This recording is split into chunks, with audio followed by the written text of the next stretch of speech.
પણ એ હિન્દુના બાળકો જરાક વિચારજો, જરાક વિચારજો.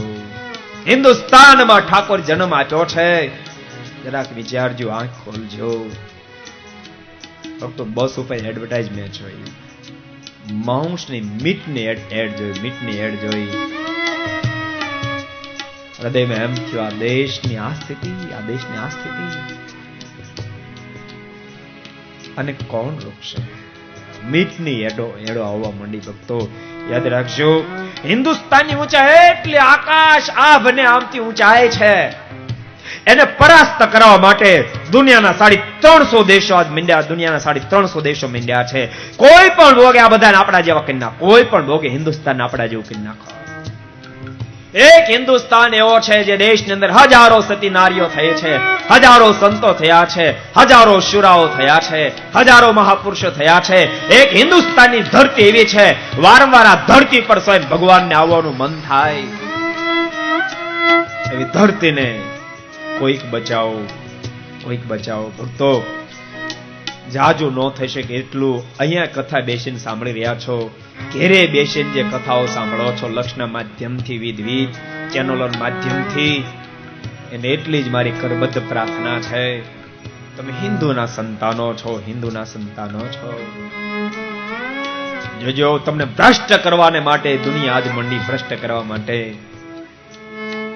મહેરબાની કરી જિંદગીમાં કોઈ મીટ નહીં ખાશો, મીટ નહીં ખાશો, ઈંડા નહીં ખાશો. ભક્તો દુનિયા તો બોલશે, કાં નહોતા ખાતા ને આવું પડ્યું અમારી પાસે. ભક્તો યાદ રાખજો, ઉજળા વસ્ત્રને ડાઘા પડે, ઉજળા વસ્ત્રને ડાઘા પડે એમ ન પોસાય. મસોતા તો ગંદા જો, મસોતા તો ગંદા જો, એની ચિંતા ન હોય, એની ચિંતા ન હોય. કારેલા કડવા નીકળે એની વેદના ન હોય, કારેલા કડવા નીકળે એની વેદના ન હોય. દૂધી કડવી નીકળે ને ભક્તો એની વેદનાઓ થાય, એની વેદનાઓ થાય, એની વેદનાઓ થાય.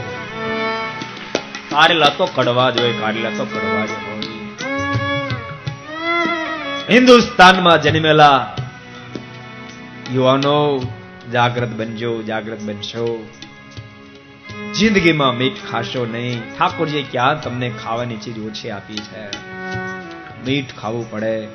ભક્તો આપણા હૃદય તો દયાના દરિયા હોય, આપણા હૃદય તો દયાના દરિયા હોય. એક નાના એવા જીવાત્માને આપણે ન મારીએ.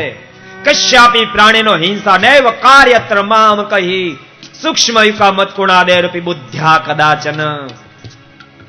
નાના એવા જીવ માકા ચાંચડને નહીં મારનારા એ આપણી સંસ્કૃતિ. અને ભક્તો બકરાઓને મારી નાખી, કુકડાઓને મારી નાખી, આપણા પેટ ભરી, આપણા પેટ ભરી આપણું હિન્દુત્વ લાજે, આપણું હિન્દુત્વ લાજે, આપણું હિન્દુત્વ લાજે. આપણે હિન્દુસ્તાનનું ગૌરવ હોવું જોઈએ, હિન્દુ જાતિમાં જન્મનું ગૌરવ હોવું જોઈએ.